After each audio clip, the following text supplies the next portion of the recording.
Ya les damos la bienvenida a este Foro UNIR, donde hoy compartimos un tema muy vinculado con la geopolítica y estamos hablando de las democracias en riesgo y qué retos se plantean para la gobernanza global.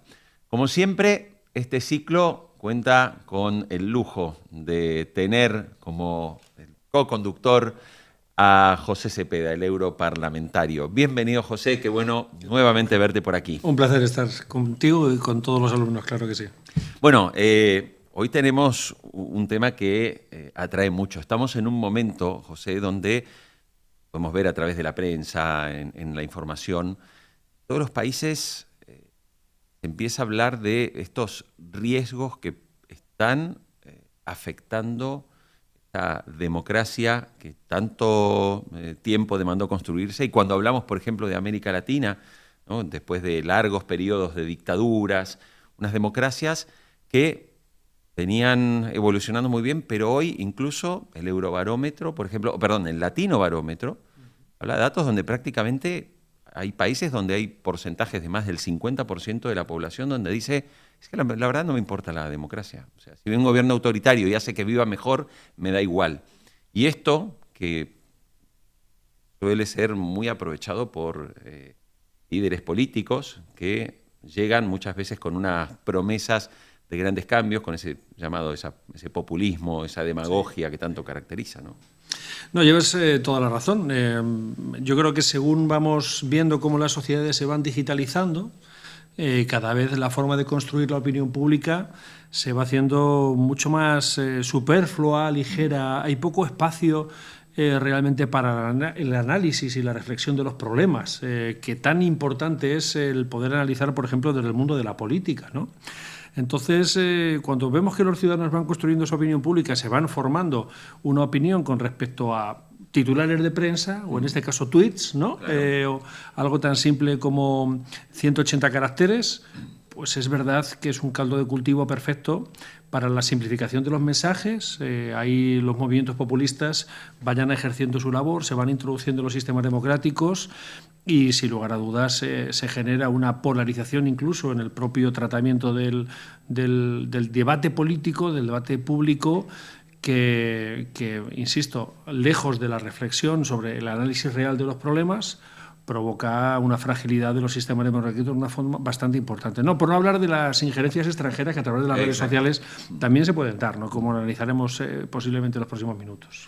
Bueno, y hoy tenemos, José, un invitado que es, de verdad, es un lujo, ¿eh? Sí, Un lujo, un nivelazo de este foro que estamos iniciando. Nos está acompañando en este foro Félix Arteaga, uno de los analistas más reconocidos en España, muy también muy reconocido en América Latina. Especialista en los temas de la seguridad, defensa, relaciones internacionales. Es investigador principal del Real Instituto Elcano. Allí lidera estudios sobre estos temas que hablamos en este foro, José, sí. Las amenazas híbridas, la ciberseguridad, la geoestrategia, también el futuro de las Fuerzas Armadas en Europa y qué desafíos enfrentan. Así que, la verdad, qué honor poder contar con Félix Arteaga. Bienvenido. Muchas gracias. Muchas gracias por los excesos en la presentación. Siempre vienen bien. Bueno, José, yo creo que tenemos mucho para plantearle al profesor Arteaga y le queremos recordar a la gente que está conectada que nos pueden enviar naturalmente sus preguntas a lo largo de este foro y también vamos a ir compartiendo algunas de ellas, no todas naturalmente, algunas de esas preguntas con nuestro invitado. Pues muchas gracias. A mí me gustaría, aprovechando que está el profesor Arteaga aquí con nosotros, como decíamos antes, un lujo, ¿no? Me gustaría él, en su experiencia, ver y aproximar también un poco lo que acabábamos de comentar. Es decir, el ver de qué forma y de qué manera la digitalización de nuestras sociedades también está abriendo a los sistemas democráticos nuevas fórmulas de desestabilización de los propios sistemas democráticos, ¿no? Hablamos mucho de la desinformación, hablamos mucho de cómo los ciudadanos se van informando de una forma frágil, superficial, ¿no? Y que las redes sociales en muchas ocasiones suelen ser un instrumento perfecto para algunos actores políticos fomentar, por ejemplo, la polarización política, ¿no? Mi pregunta va un poco por ahí, ¿no? ¿Hasta qué punto cree usted que es importante protegernos, ¿no?, de nuevas amenazas que de repente surgen también en el contexto, por qué no decirlo, de la estabilidad democrática en nuestros países, con la puesta en marcha de nuevos sistemas y de nuevos recursos que son propicios para ello, ¿no?, en el contexto de los avances de la digitalización también?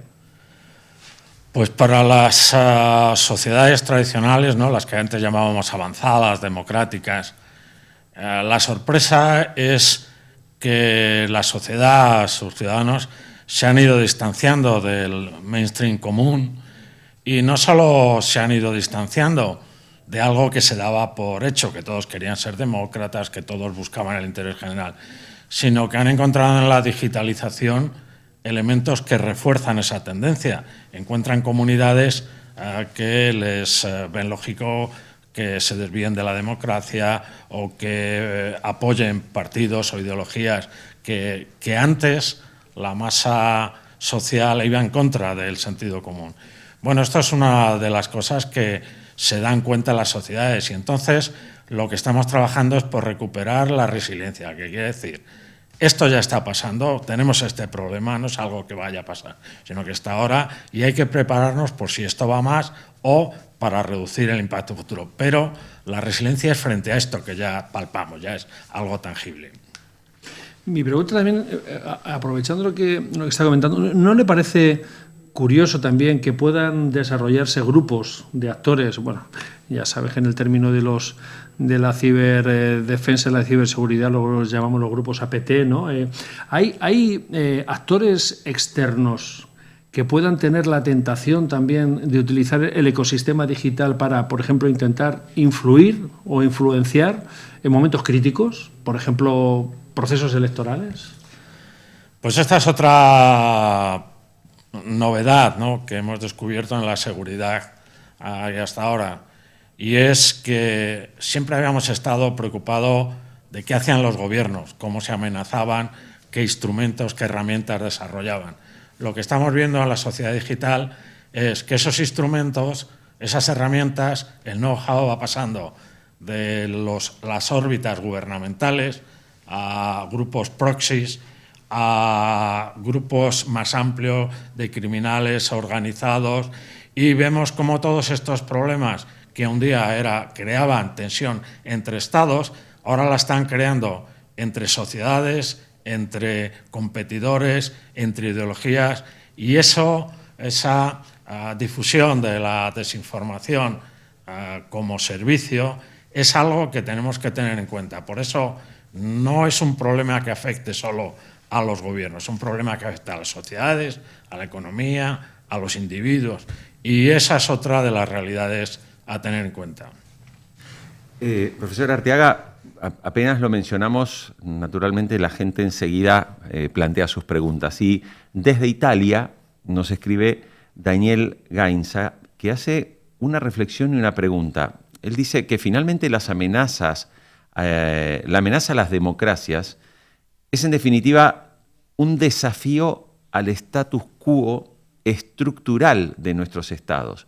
Y aquí viene la pregunta: ¿cuánto de este peligro que estamos viviendo hoy deriva también de la propia falta de evolución de estos estados democráticos? Pues el desfase, ¿no?, entre la percepción de la utilidad de los estados, de los sistemas, de la democracia, obedece en parte a que los estados, los responsables, los profesores, hemos dado por sentado de que esto iba a durar siempre. No hemos explicado ni la utilidad individual de ser democracias, mantener sistemas estables, apoyar el ascenso social, hemos dado por supuesto que esto ya se daba, ¿no? No hemos tenido que justificar. Y por el contrario, nos hemos ido reduciendo el perfil de las amenazas, de los riesgos. Esto no podía pasar, ¿no? Ya estábamos en un fin del mundo y todo iba a ir a mejor, ¿no? Bueno, ahora lo que nos encontramos es que hay actores individuales que han tenido acceso a mayor información por encima, y esta es una derivada de la digitalización, se ven otras realidades, otras formas de pensar, y eso legitima posturas alternativas, ¿no? Y frente a la concentración mayoritaria que formaba la escultura de cada país en lo político, en lo social, ahora hay una fragmentación, hay una dispersión, ¿no? No solo dentro de los partidos, dentro de las sociedades, ¿no? Dentro de las familias, ¿no? Hay esta pluralidad, ¿no? De identidades. Y esto es algo con lo que tenemos que reflexionar, porque no se trata de volver a establecer modelos únicos, como algunos pretenden, sino a de gestionar, a convivir con esta nueva realidad. Profesor, usted cuando habla de estas pluralidades que hoy vemos dentro incluso de la sociedad, hay un elemento bastante común y es la radicalización, ¿no? Esos sesgos que finalmente llevan a que vale solo la visión que tengo y el otro es mi enemigo al que tengo que aniquilar. Esto se da mucho, sobre todo en los entornos de redes sociales, donde cualquier acción política, podemos ver en España, entre, digamos, el gobierno actual y la oposición, pero digo, esto lo podemos ver en El Salvador de Bukele, lo podemos ver en la Argentina de Javier Milei. ¿A qué obedecería que se haya llegado a ese nivel de radicalización? O sea, ¿por qué llegamos tan lejos y ya incluso escapamos del debate de las ideas? Pues eso puede obedecer a que las burbujas son muy confortables. Uno ingresa en una burbuja donde encuentra una cámara de eco en todos los que hay piensan como yo, tenemos razón, no estoy solo.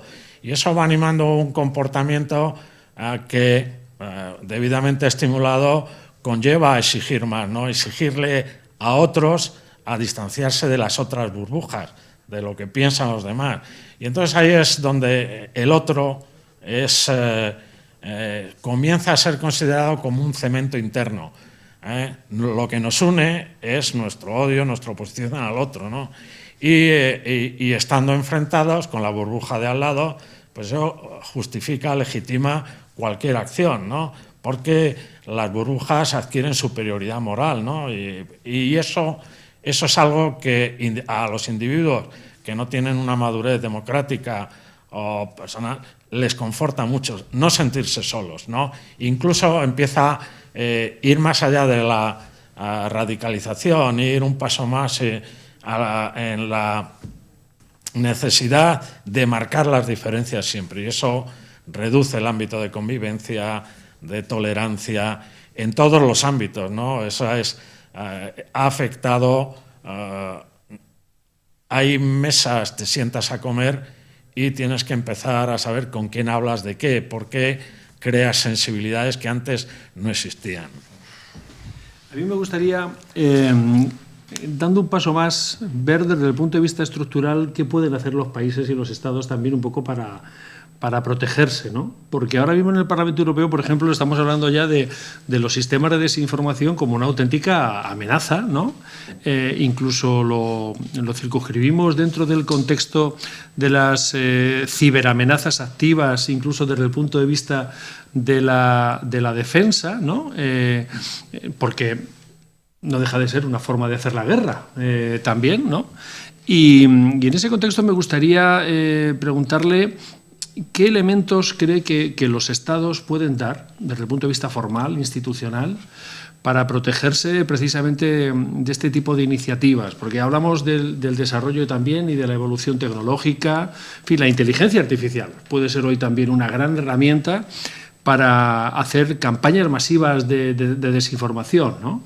Es verdad que las cámaras de eco, los algoritmos, ¿no?, van creando estas burbujas que también definía, donde efectivamente los individuos se sienten muy a gusto, ¿no?, digamos, manteniendo posturas cada vez más únicas y más intransigentes.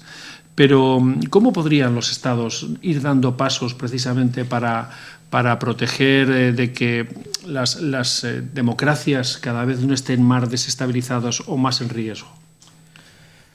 Pues tienen que seguir una curva de aprendizaje, porque estos riesgos modernos, lo hemos visto ya con el terrorismo internacional, lo hemos visto con la ciberseguridad, obligan primero a desarrollar un conocimiento del problema.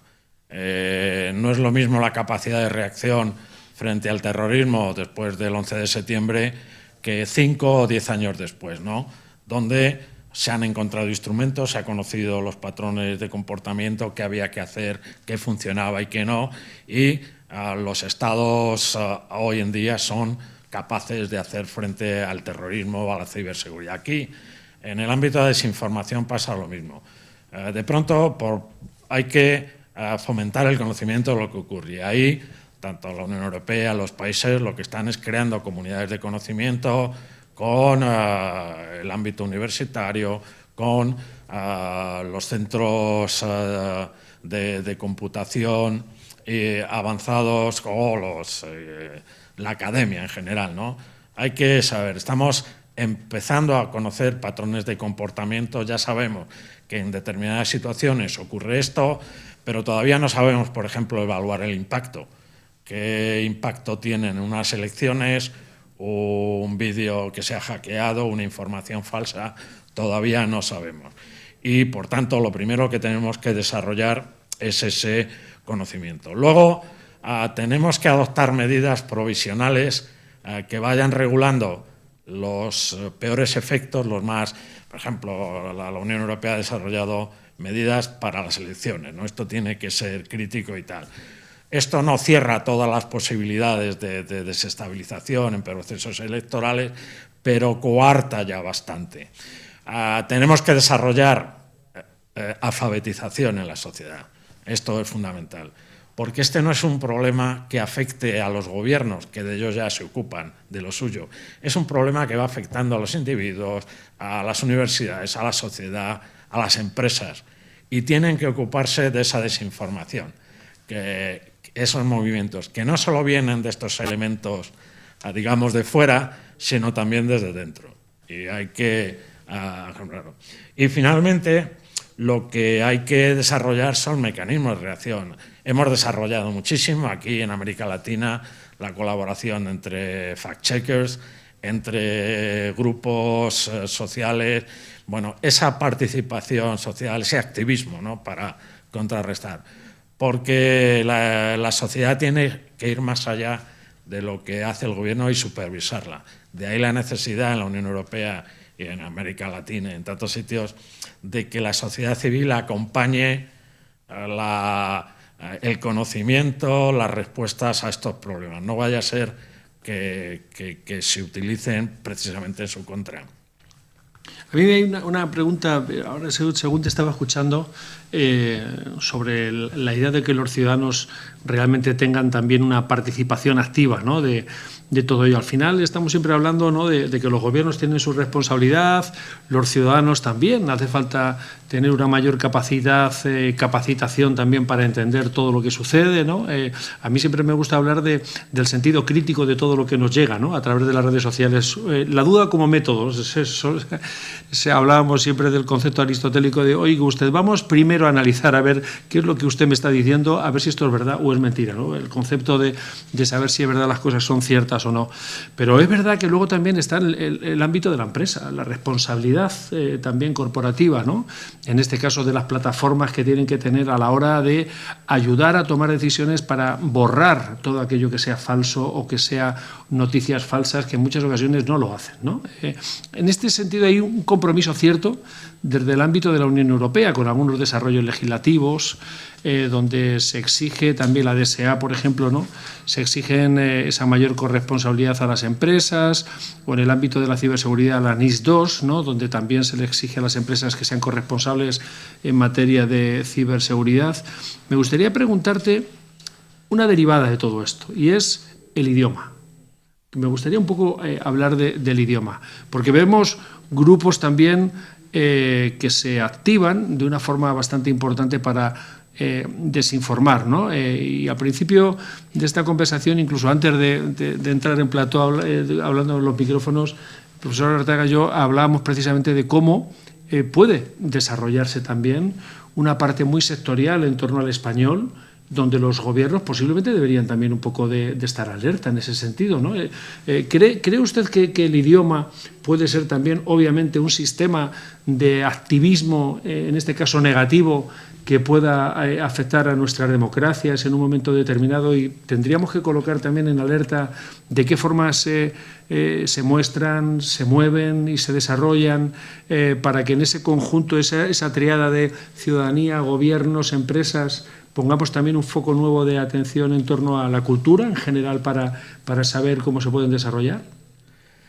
La experiencia del Servicio Europeo de Acción Exterior, lo que vemos en Europa es que se utilizan determinadas lenguas más que otras en función de las audiencias. Así hay, digamos, idiomas más globales que se pueden utilizar para audiencias mayores, y sin embargo hay otras que necesitan lenguas locales. Por ejemplo, estoy pensando en África o en sociedades donde la desestabilización está bien segmentada. Se dirige la desinformación a comunidades particulares, con problemas de identidad particulares. Pero en el caso del español es uno de los grandes idiomas, y es algo que se utiliza no para desinformar sobre la realidad del español, Latinoamérica, España. No, es un idioma que sirve para reverberar, multiplicar, rebotar la desinformación sobre, hoy puede ser la Unión Europea, mañana la democracia latinoamericana, pasado algo que ocurre en España, pero es un idioma que se utiliza para que las comunidades de desinformación, y desde las comunidades de desinformación, aprovechen esa comunidad que da el lenguaje para multiplicar su influencia. Y eso es algo de lo que está también ahora bajo estudio. Tenemos que tratar de realizar cómo se utiliza el español, no para desacreditar o desinformar sobre las cuestiones que afectan a los que lo hablan, sino también para rebotar y pasar el mensaje desde unas plataformas a otras. Para viralizar también contenidos en español, digamos, ¿no? Claro. Qué interesante lo que está comentando el profesor. Sí. Tenemos, justo que se hablaba de plataformas, ¿no? Pregunta desde Colombia Nicolás Rodríguez.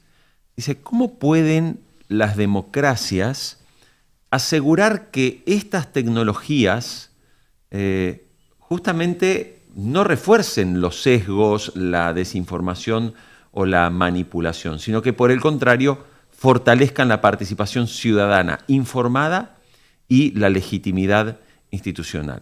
La pregunta es complicada de responder. ¿Quién regula o quién le establece lo que se puede decir o no? Lo que estamos viendo en Europa, que es una de las, digamos,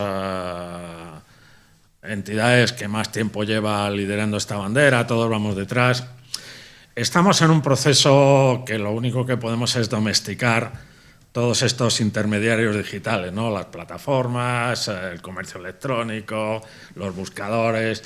Lo que se trata es de que se vayan a ser acostumbrando, primero que tomen conciencia de que tienen que ser más responsables, de que tienen que adoptar algunas medidas, de que su reputación depende de ello, de que poco a poco se les va a ir exigiendo cuentas. Es un proceso largo, pero ya se está en ello. Por ejemplo, en la Unión Europea hay cosas que las plataformas pueden hacer y cosas que ya no pueden hacer, ¿no?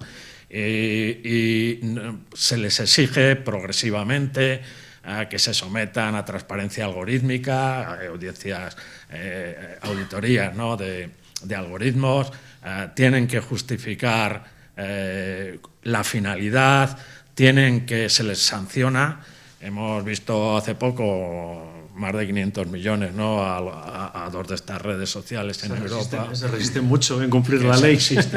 Pero poco a poco se les va, y esto me parece muy importante para la emulación en otros países. Son entornos que no están regulados internacionalmente. Entonces vamos ahora avanzando por la vía de autorregulación en la idea, que es lo que desde la Unión Europea se les pretende insinuar, que esto es bueno para su reputación y que el uso de una red que está avalada por la transparencia, la comprobación de fact-checkers independientes, ninguna sanción, esto le va a mejorar su audiencia respecto a otras, ¿no?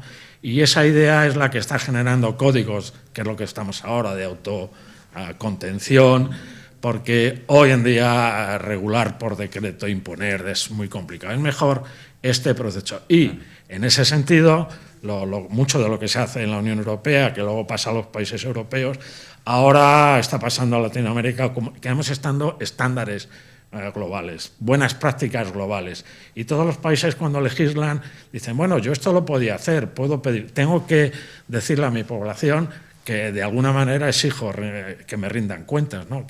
Bueno, yo creo que esto es el principio de la progresiva integración, ¿no?, de estas grandes plataformas que hoy están salvajes en un entorno más domesticado. Ahora, a propósito de esto, profesor Arteaga, claro, cuando uno piensa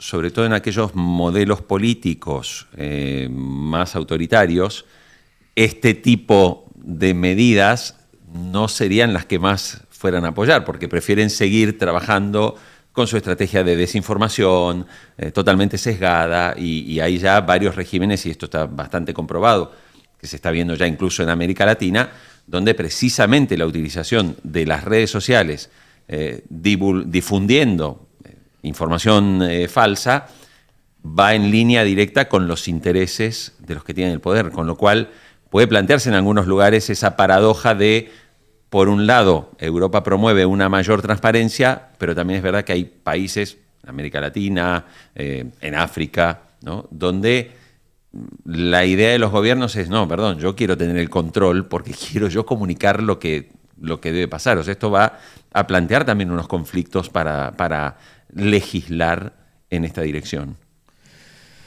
Pues este es uno de los problemas. Antes decíamos, ¿no?, que estas herramientas serán entre Estado. Pues hay muchos estados que han adquirido estas herramientas, llave en mano, para precisamente facilitar su control social. Herramientas que han servido en China o en Rusia para preservar la actuación sin control de los gobiernos, se está utilizando ahora para saber cómo se controla. Ya se sabe cómo controla. Lo importante de la guerra cognitiva no es qué se piensa, sino cómo se piensa. Estas sociedades saben, ¿no? China lo dice gráficamente, ¿para qué voy a consultar a mis ciudadanos si yo ya sé qué piensan? Y efectivamente sabe qué piensan. Entonces esto es un problema para las sociedades que no tienen posibilidad de escape, ¿no? Porque esto va a reforzar el autoritarismo y el control social. Y esto además va a deslegitimar, ¿no?, la cooperación internacional respecto. No va a haber estándares, no va a haber cómo es el uso responsable de estas tecnologías, ¿no? Esto no se puede definir, no hay atribución, no hay cumplimiento penal, no hay sanciones, no hay nadie detrás, ¿no? Y esto es un problema grave de la gobernanza general. Me gustaría preguntarte en eso porque efectivamente ahí hay una idea muy interesante de cómo efectivamente hay algunos procesos de desarrollo legislativo. Hablabas antes de cómo Europa está marcando un poco el camino en algunos ámbitos en este sentido. El otro día hablábamos también con la FIAP, cómo la cooperación internacional puede ser un buen instrumento, ¿no? También en la puesta en marcha de este tipo de estándares. ¿Crees que efectivamente todo ese ecosistema, pensando en el modelo europeo del Global Gateway, que hacen un esfuerzo también, incluso presupuestario, para desarrollar la cooperación más allá de lo tradicional, es decir, pensando también en la evolución desde el punto de vista institucional y de los entornos y los marcos legislativos. ¿Crees que la cooperación internacional hoy puede seguir siendo ese gran instrumento para intentar desarrollar y hacer evolucionar ecosistemas como por ejemplo el euro-latinoamericano? La semana que viene vamos a tener la primera reunión, por ejemplo, de Eurolat, donde parlamentarios europeos y parlamentarios latinoamericanos nos vamos a poner para intentar seguir trabajando en conjunto y en unión. Y es verdad que cuando hablas con ellos te hablan siempre de la cooperación internacional, ¿no?, como un modelo de desarrollo conjunto. ¿Crees que eso puede ser un buen instrumento o podríamos desarrollar más? Bueno, este es un instrumento que es esencial ahora, porque lo que hay que procurar es aumentar la concienciación de los países, los sectores menos preocupados por lo que está ocurriendo. Entonces, es importante trasladar experiencias. Esto no significa que haya que seguir un modelo determinado, porque cada sociedad tiene su propio nivel de penetración de las redes sociales, nivel de polarización, sus problemas críticos. Entonces no se puede generar un modelo exportable para todos, pero sí ir juntando comunidades concernidas por los mismos tipos de problemas, juntando a los que verifican las informaciones de nuestros países, trasladando buenas prácticas, también los responsables, ¿no? Digamos que la cooperación tiene un efecto tractor sobre las legislaciones nacionales que están por venir, y esa parte también, y esto es muy importante también para la financiación de las investigaciones que hace la academia sobre estos fenómenos de difusión social, protección.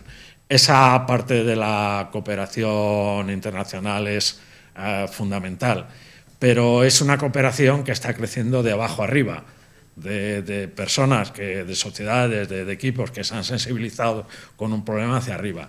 De arriba, desde Naciones Unidas, la regulación internacional, esto va a tardar muchísimo en llegar, si es que llega.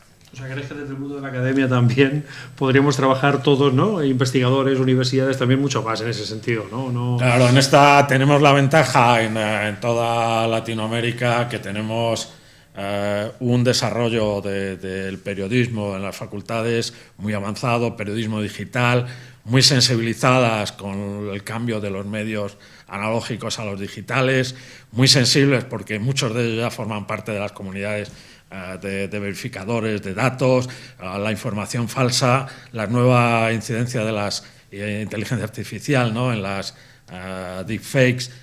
Bueno, esto viene del ámbito de la academia, y al mismo tiempo los politólogos, los sociólogos ven cómo la digitalización está también revolucionando, ¿no?, cómo era el comportamiento político y comportamiento social. La academia tiene gran parte de las herramientas para superar este problema. Félix, estamos justamente en una época donde la gente se informa a través de titulares, ¿no? La gente no profundiza. Entonces, le voy a poner un reto. Y el reto es ver, digamos, si, resumiéndolo en un minuto, ¿no?, ¿cuáles considera usted que son esas principales o mayores amenazas que hoy enfrenta la democracia? La principal amenaza es considerar que no existe, que la forma en la que vivimos, hemos sido educados, va a continuar para siempre, incluso va a ir a mejor. Esta es la necesidad de que haya resiliencia, pasa porque los individuos, empezando por ellos, tomen conciencia de que no están en un peligro inmediato, pero están en riesgo. Y lo que ha pasado, lo que pasa en otros sitios, lo que le cuentan que está pasando, le puede pasar a él. Y la solución también depende de que se movilice.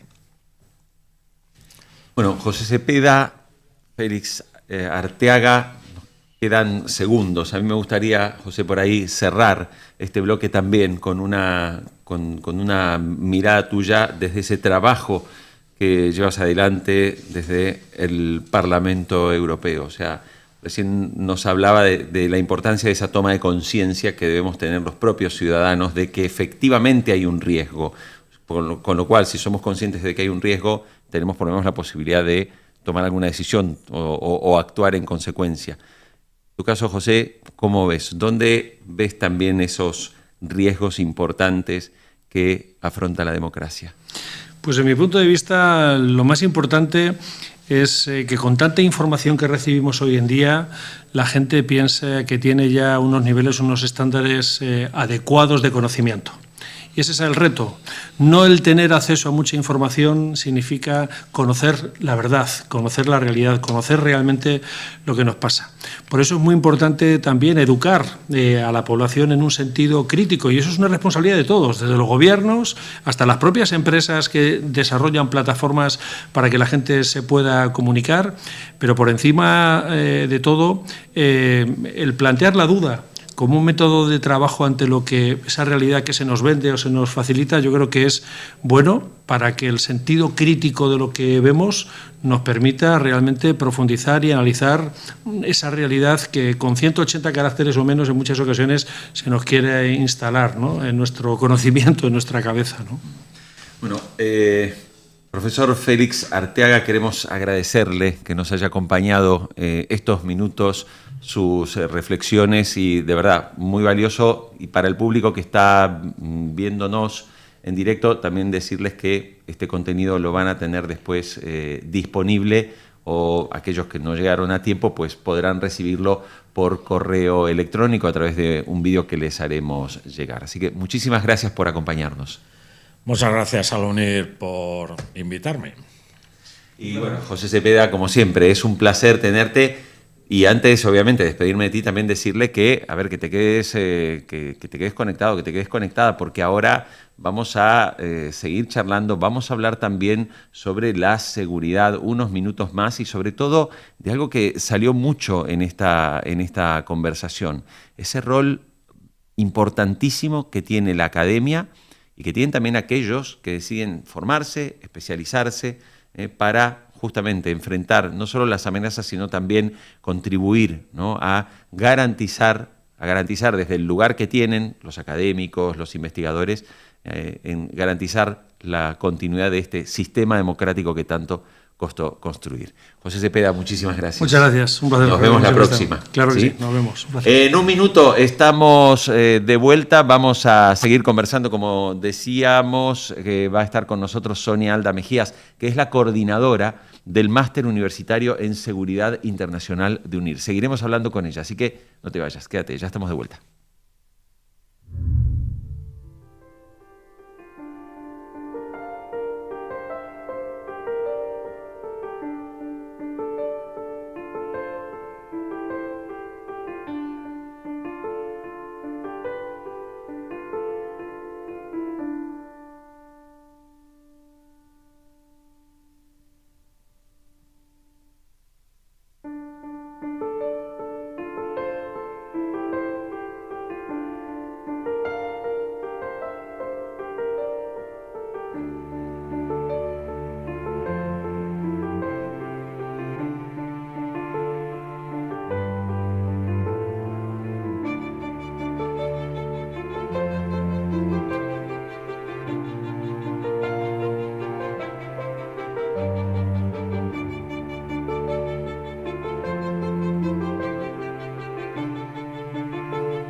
Bueno, muchas gracias. Gracias por esperarnos estos segundos. Y voy a saludar a Sonia Alda Mejías. Ella es la coordinadora del Máster Universitario en Seguridad Internacional de UNIR. Sonia, bienvenida. Un placer recibirte en este foro. Muchísimas gracias, Jorge. ¿Cómo estás? Gracias por invitarme. Bueno, te veía a través del monitor, que estabas atenta, escuchando lo que nos contaban tanto el europarlamentario José Cepeda como también Félix Arteaga. Me gustaría empezar, tenemos obviamente muy poquitos minutos, pero con una breve reflexión, ¿no? Hay casi incluso, hasta hay una paradoja con todo este proceso que estamos viviendo, porque estamos en una era tremendamente tecnológica, tremendamente digital, en la que, claro, ese acceso ilimitado también a la tecnología digital, a la capacidad de generar contenidos, a la capacidad de divulgar mensajes, plantea ese peligro que es, por un lado, esa información falsa que circula, y muchas veces, como algo que le preguntaba también al profesor Arteaga, ¿no? También hay gobiernos que tienen ganas de tener ese control y ese manejo para precisamente dirigir el pensamiento de la sociedad, justamente restringiéndoles libertad de pensamiento o limitándole más que restringiendo, limitando acceso a veces a través de esa inundación de contenidos permanentes a que otro tipo de información no pueda visualizarse o quede minimizada.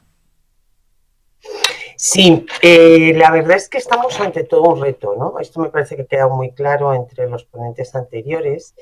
Yo agregaría un poco más.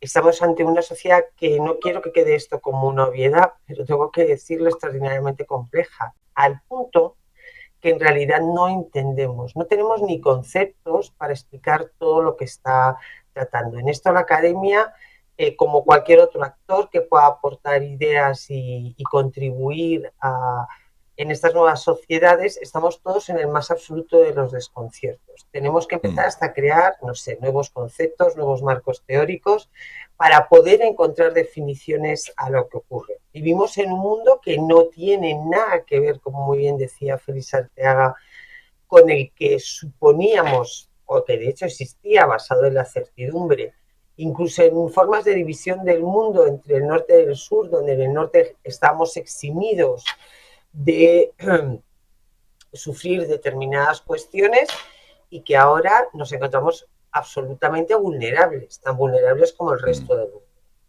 En ese sentido, creo que en ese trabajo académico que debemos aportar desde la universidad, el máster de seguridad internacional tiene ese objetivo, esa intención. Estamos viendo que toda la realidad descrita que tú ahora mismo planteabas nos afecta a todos en todos los países del mundo, de manera que forma parte de nuestra cotidianidad. Ya no podemos intentar entender una realidad a través de la realidad nacional. Tenemos que entenderla a través de lo que pasa en el resto del mundo y entenderlo. Esto es lo que todavía estamos todo el mundo en ello. Bueno, claro. Este máster que tengo el placer de coordinar pretende plantear estos grandes retos a los alumnos de la UNIR. Y en este caso creo que es como coordinadora, como coordinadora, profesora del máster y académica, es uno de los grandes retos que tengo personalmente y profesionalmente. Sí. Sonia, cuando hablamos, por ejemplo, de este máster universitario en estudios de seguridad internacional, uno piensa, ¿quiénes son los profesionales, que es un poco el título de esta conversación, ¿no? Esos perfiles profesionales que de alguna manera garanticen desde su área, obviamente desde sus capacidades, garanticen una continuidad democrática, ¿no? Entonces, uno piensa, ¿qué tipo de perfil es el que se decide formarse en un máster de estas características? ¿Es más bien personal vinculado, por ejemplo, a Fuerzas Armadas, Fuerzas de Seguridad, o hay dentro de esta especialización otro tipo de perfiles que también llegan interesados? Mira, es muy, muy interesante. Una de las cuestiones que me entusiasman de la UNIR es precisamente el carácter interdisciplinar que hace posible, ¿no? Y en un máster, por supuestísimo, que así debe ser. Son alumnos que, como tú muy bien dices, proceden del mundo de la seguridad o de la defensa. Tenemos militares y policías diferentes, de españoles y de América Latina, pero también tenemos abogados, tenemos economistas, tenemos gente experta en comunicación y tiene mucho sentido.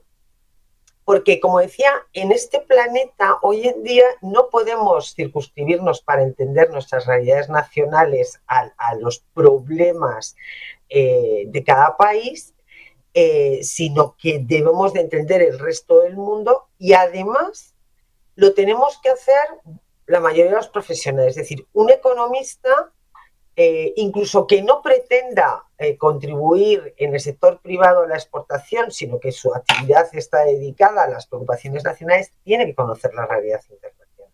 Claro. No digamos un experto en comunicación. Bueno, esto ha quedado en la exposición de los ponentes más que evidente, ¿no? Alguien en derecho, considerando todas las transacciones y relaciones y repercusiones que tiene el mundo, pasa exactamente lo mismo. En fin, me estaba costando ahora mismo pensar en la multitud, había hecho incluso una lista, pero es que me salía larguísima, ¿no? En aquellos ámbitos profesionales que tanto del mundo de las ciencias sociales como de las no sé, por ejemplo, carreras de formación técnica, podrían estar y necesitarían estar en este ámbito, ¿no? Esto ya no tiene nada que ver con el mundo exterior, se trata de entender nuestras realidades propias a través del mundo entero, en la complejidad que, como ya he dicho, se exige, ¿no?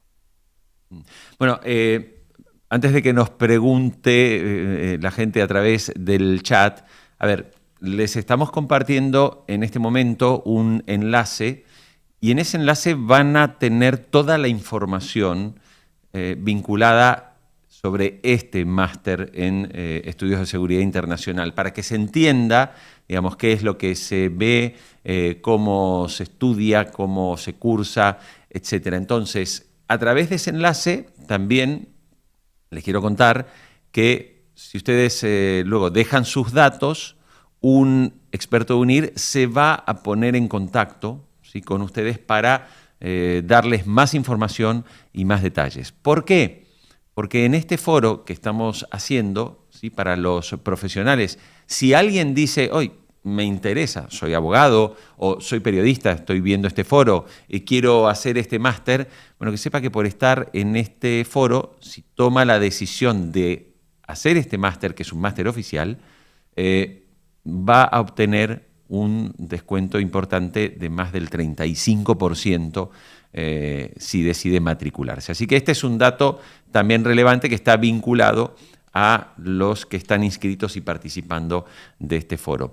Y me gustaría ahí, Sonia, que mientras le hemos compartido a todo el público este enlace, bueno, que un poco también nos cuentes algo que a veces se preguntan algunos profesionales. ¿Pero esto qué me implica?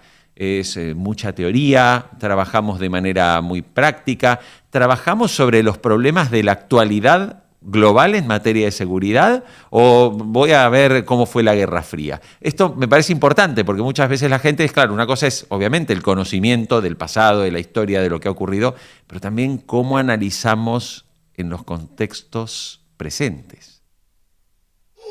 Sí, mira, esta pregunta es una de las preocupaciones del máster y yo me atrevería a generalizar de la UNIR. Para que veas hasta qué punto estamos estudiando en cada clase la realidad, uno de los criterios de selección del claustro, de los profesores que integran el máster, es muchas veces no solamente la existencia de académicos, sino la existencia de académicos que tengan además una experiencia en el ámbito profesional. Si me permites la expresión, Jorge, yo le llamo gente de acción, ¿no? Nosotros los académicos tomamos cierta distancia de la realidad, pero en nuestro claustro tenemos perfiles en los que hay toda una práctica profesional y experiencias profesionales que queremos utilizar en clase. En cualquier caso, más allá del perfil del claustro, es imprescindible para nosotros contar, por supuesto, con contenidos teóricos, esto es ineludible, por supuesto con precedentes históricos cuando lo son, pero lo que hacemos permanentemente es, utilizando esos marcos teóricos históricos. Utilizando referentes históricos si son necesarios, estar analizando permanentemente la actualidad. Tenemos una política muy, muy rigurosa, por ejemplo, con respecto incluso a la actualización de los textos, ¿no?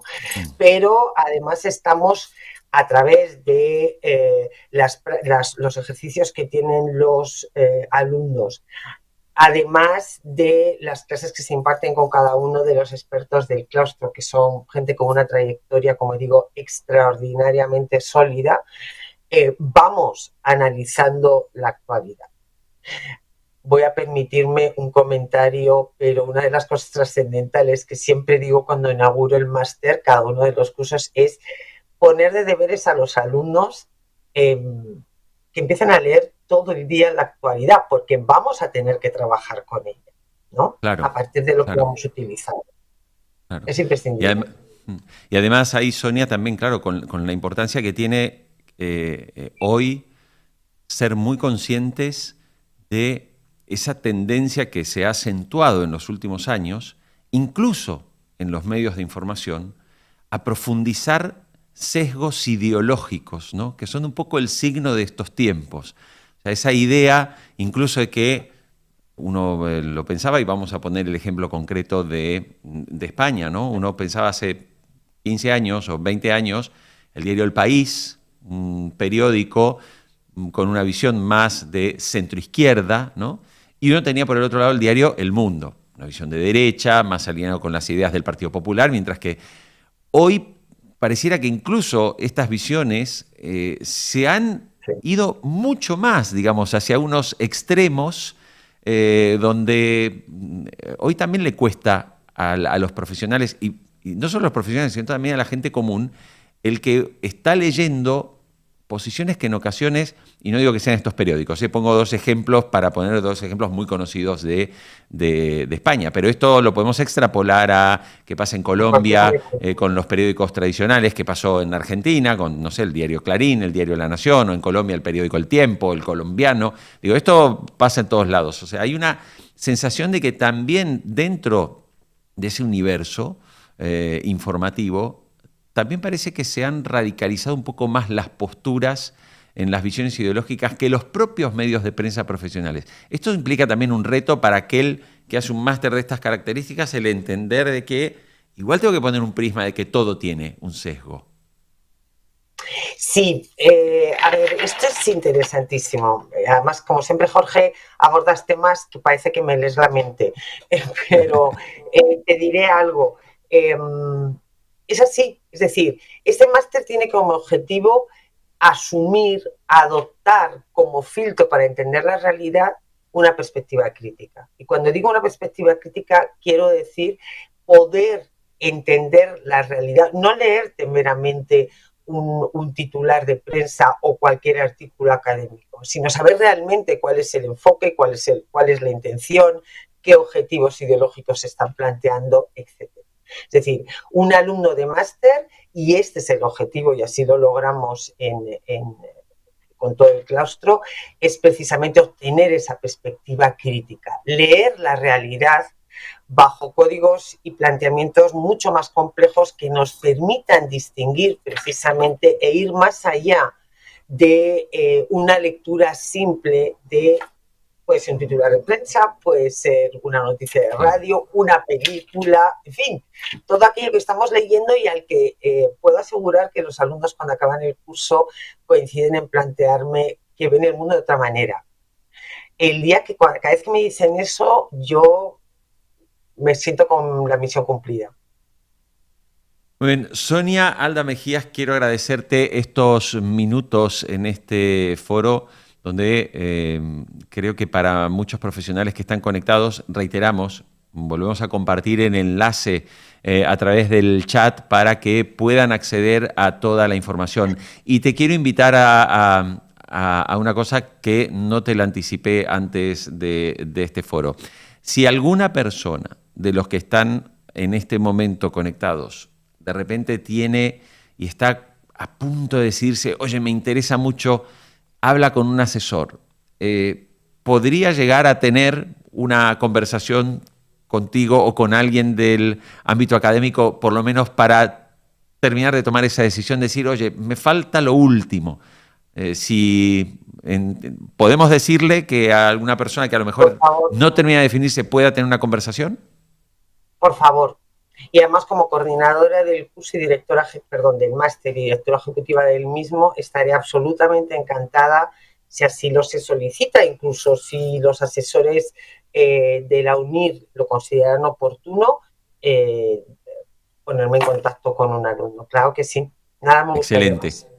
Perfecto, bueno, lo tienen todos. Si alguien está pensando justamente en formarse en un máster de estas características, con todo lo que hemos visto en este foro sobre los peligros que acechan a las democracias, los problemas de ciberseguridad, entender los contextos, la actualidad, de dónde venimos, por qué llegamos a donde llegamos, y todo esto que puede ser muy útil para tu desarrollo profesional en tu carrera, en un máster de estas características, que además es un máster oficial que puedes convalidar en tu país. O sea, si estás en España, naturalmente es un máster europeo, pero si tú estás en Colombia, si tú estás en Argentina o estás en Perú, pues convalidas, con UNIR no vas a tener ningún problema en convalidar estas titulaciones. Sonia, muchísimas gracias por estos minutos.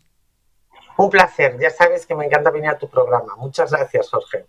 Gracias. Y bueno, y nosotros terminamos así el foro, pero no te vayas todavía, no te desconectes. Te queremos pedir un pequeño favor. Si te ha gustado este foro, si te ha gustado poder ver y escuchar al profesor Arteaga, contar con José Cepeda, conocer sobre la formación que te ofrece UNIR, te invitamos a que cuando te desconectes te va a aparecer una encuesta. 3 preguntas, 5 segundos. Si esto te ha gustado, te parece valioso, dale, no es me gusta, elige una puntuación alta. Para nosotros nos viene muy bien. Y para cerrar, te dejo con un momento muy lindo, muy atractivo que tiene UNIR cada año, y es ese momento de la graduación. Porque tal vez trabajas en fuerzas de seguridad, en el sector público, eres abogado y dices, oye, quiero hacer un máster. El día que terminas tu máster hay un momento muy lindo, que es cuando recibes el título. Imagínate que estuvieras en ese momento, en ese escenario, en esto que vas a ver ahora. Imagínate eso. Imagínate que están allí tu familia, tus hijos, tus hermanos, tus padres, viendo ese momento. Con eso cerramos. Nos encontramos pronto. Gracias.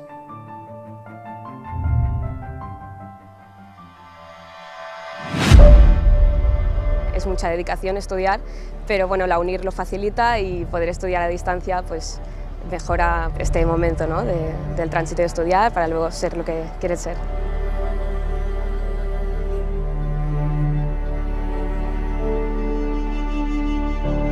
Nos estamos conociendo como muchos compañeros a la vez y es como una sensación muy extraña, es como algo virtual que se convierte en real, ¿no?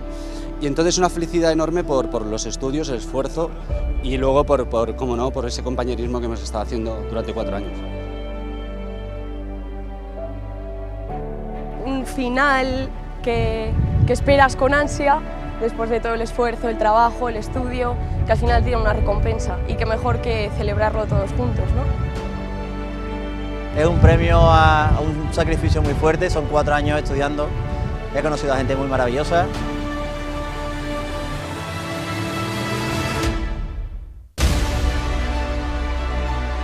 Y la verdad que le agradezco a mi familia, a mi marido, por todo el apoyo que me dieron, el aguante que me hicieron, de mis padres también, a mi papá que no lo tengo, a mi mamá que está en Argentina, y bueno, y de todos, de la verdad que de todos, de mis hijas, que gracias a todos ellos pude lograrlo en realidad.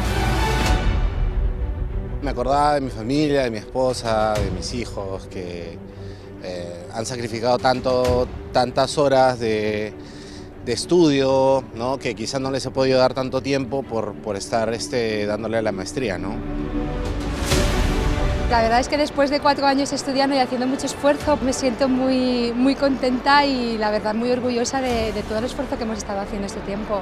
Cuando estás aquí te desborda la cantidad de gente, todo lo que han preparado, te desborda todo lo que tú te has imaginado.